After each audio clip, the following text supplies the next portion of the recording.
Imagine entering a classroom where English, Malay, Iban, Birayu, Melanau, and Mandarin interweave seamlessly, not as sources of interference, but as a harmonious symphony of learning. What if multilingualism served not as a barrier, but as a bridge? Today, I invite you to explore the transformative impact of translanguaging on language education within Malaysian polytechnics. Greetings to everyone present. I am Richard Simon, a senior lecturer in the Department of General Studies at Polytechnic Muka. Currently, I am pursuing a master's degree in teaching English to speakers of other languages, METISOL, at Universiti Malaysia Sarawak. It is my privilege to share my research on the attitudes of polytechnic lecturers and students toward translanguaging in classroom practices. Traditionally, language education has adhered to monoglossic ideology, wherein the target language is treated in isolation and native languages are marginalized. This perspective posits that maintaining clear linguistic boundaries is essential for effective language acquisition. However, this assumption is increasingly scrutinized by translanguaging theory, which recognizes learners' comprehensive linguistic repertoires as valuable assets. Translanguaging transcends mere code switching. It is a dynamic process in which learners leverage all their languages to construct meaning, articulate their identities, and engage cognitively.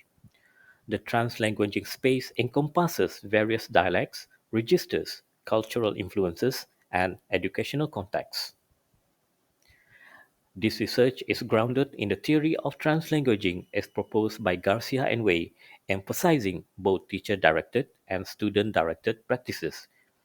Teacher-directed translanguaging (TDTL) involves the strategic use of scaffolding, allowing educators to leverage students' languages to clarify concepts, establish connections, and offer support, while student-directed translanguaging (SDTL) empowers learners to utilize their own linguistic resources, thereby enhancing their sense of agency, identity, and participation. This research investigated four key areas. Firstly, the perspectives of lecturers on translanguaging in the teaching and learning context (TDTL) and student-directed translanguaging (SDTL).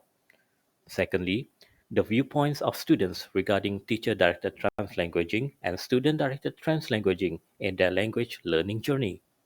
Thirdly, the obstacles encountered in the implementation of translanguaging within a pedagogical framework from the perspective of the lecturers. And finally, the challenges experienced by language learners while practicing translanguaging in their classroom practices. The research adopted a convergent parallel mixed methods design. On the quantitative strand, online surveys were utilized to gather statistical data from 9 English language lecturers of a chosen polytechnic and 53 diploma students from various areas of specialization using 35 Likert scale items strategically divided into dimensions to gauge respondents' perceptions on TDTL and SDTL.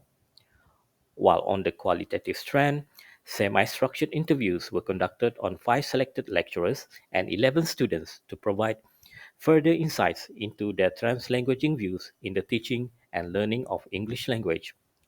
Thereafter, thematic coding and multivariate analysis of covariance Mancova testing were used to triangulate findings and explore deeper into the possibilities of significant differences of perception across different demographic groups of lecturers and students. Next, within the data collection procedure, several considerations and steps were adhered to, such as ethical clearance, institutional approval, and participant consent were secured prior to the commencement of the research. Surveys and interviews were both conducted online and face to face, followed by transcription and sorting. Once the data was collected, the next challenge was to make sense of it, not just descriptively but also dimensionally. Analysis began with data sorting to clean and organize research participants' responses, then followed by data computing using JAMOV to generate descriptive statistics which looked at means, standard deviations, and distribution checks values. Data exploration allowed identification of emerging patterns across TDTL and SDTL constructs. Subsequently, Dimensional categorization was done to group items into instructional clarity, affective support, strategic tools, and identity affirmation helped to build thematic exploration. Reliability testing was run on the survey items and ensured internal consistency across constructs as chromback alphas was used to validate scale integrity within TDTL and SDTL items. Finally, data synthesis prepared for the ground for inferential analysis, including Menkova testing. However, numbers alone would not be sufficient enough to provide robust discussion of the findings. Therefore, the decision to collect participant voices through semi-structured interview enabled for the recording and analysis of transcript, identifying emerging themes, and unveil respondents' lived experiences was made possible. The process began by assigning pseudonyms to protect participant identity for their individual responses. Transcript validation was then ensured for its accuracy and completeness in encapsulating true representation of respondents' thoughts and beliefs. Using thematic coding, recurring ideas were identified around translanguaging benefits, tensions, and pedagogical dilemmas. Themes were then mapped against our theoretical framework, teacher-directed versus student-directed translanguaging, and finally answered to the predetermined research objectives. Today, we're exploring the results and findings on teacher-directed translanguaging or TDTL, specifically focusing on lecturers' attitudes. The descriptive statistic in this table represents statistical value for individual item construct for teacher-directed dimension for lecturers' questionnaire set. The data were further grouped into different thematic coding for clearer interpretation.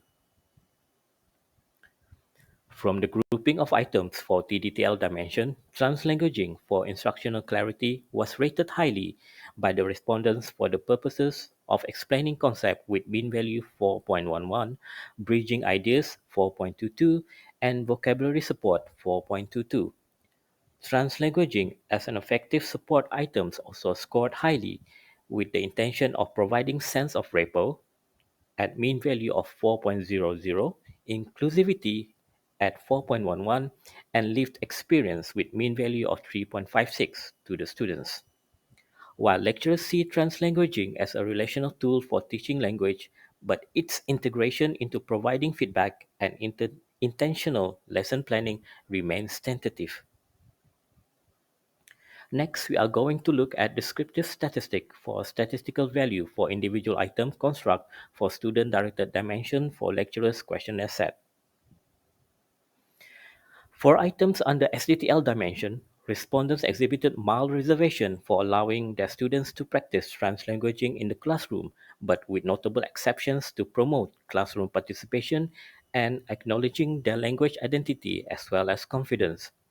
High scores are apparent for peer collaboration with mean value of 4.22, participation at 4.00, and identity affirmation at 3.78.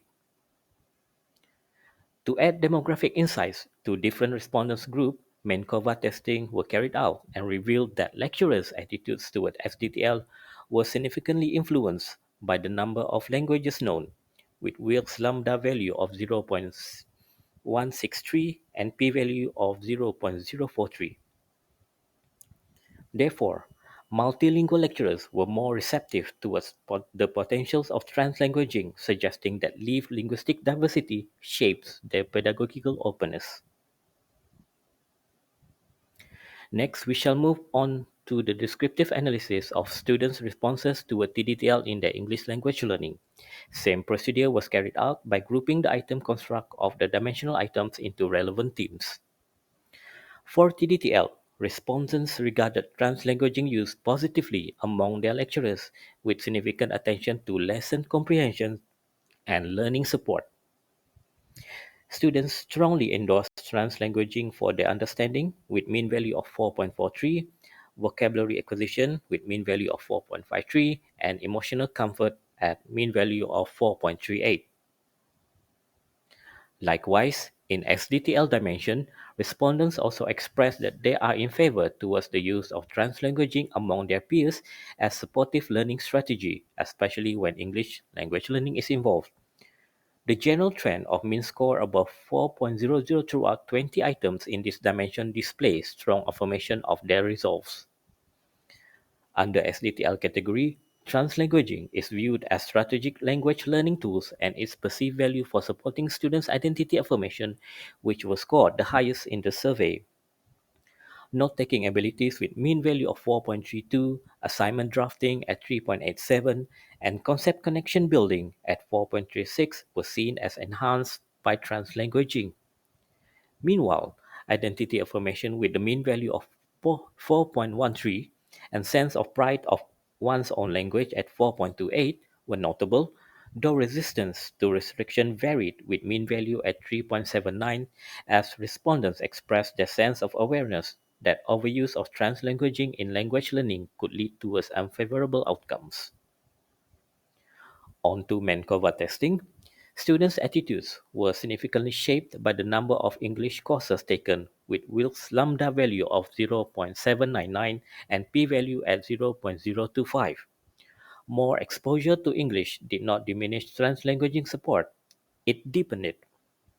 Students seem to find the more exposed they are in English language courses throughout their study lives, the more prevalent and crucial translanguaging practices towards the overall target language mastery. Through qualitative analysis of semi-structured interview items, several notable challenges in the wake of translanguaging use as pedagogical alternative in language instruction were identified. For lecturers, the tension lies between innovation and institutional inertia. There were curricular constraints where many lecturers cited rigid syllabi and assessment rubrics that prioritize monolingual English delivery. And then there is policy ambiguity. There is still lack of clear guidelines on when and how translanguaging is permissible that creates uncertainty for the lecturers to effectively apply the approach in their classroom. Then there is professional identity. Some educators worry that using students' languages may undermine their role as English specialists. Next, planning complexity. Integrating translanguaging into lesson design demands time, creativity, and confidence. Resources may not always available. In short, lecturers are navigating a pedagogical tightrope, balancing linguistic inclusivity with institutional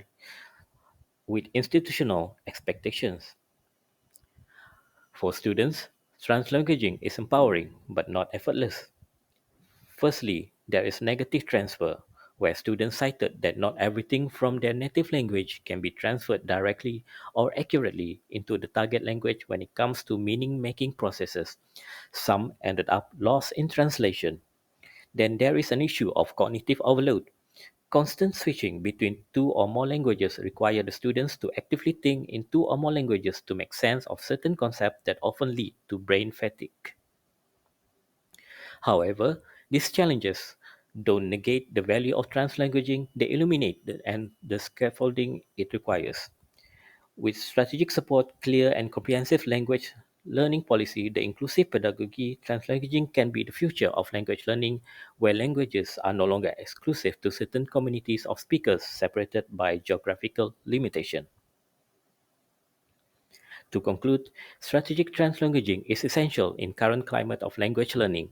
The approach itself is not a free-for-all, it requires intentionality, scaffolding, and alignment with learning goals to make it work rather than seen as a hindrance to language acquisition and learning. Although from this study, both Polytechnic lecturers and students value it for clarity, comfort, and identity, but the implementation challenges persist. To end my presentation, I would like to leave you with a concluding note. If we want multilingual learners to thrive, we must stop asking them to leave their languages at the door. Translanguaging isn't just a strategy, it's a stance, one that says your voice in all its languages belongs here. Thank you.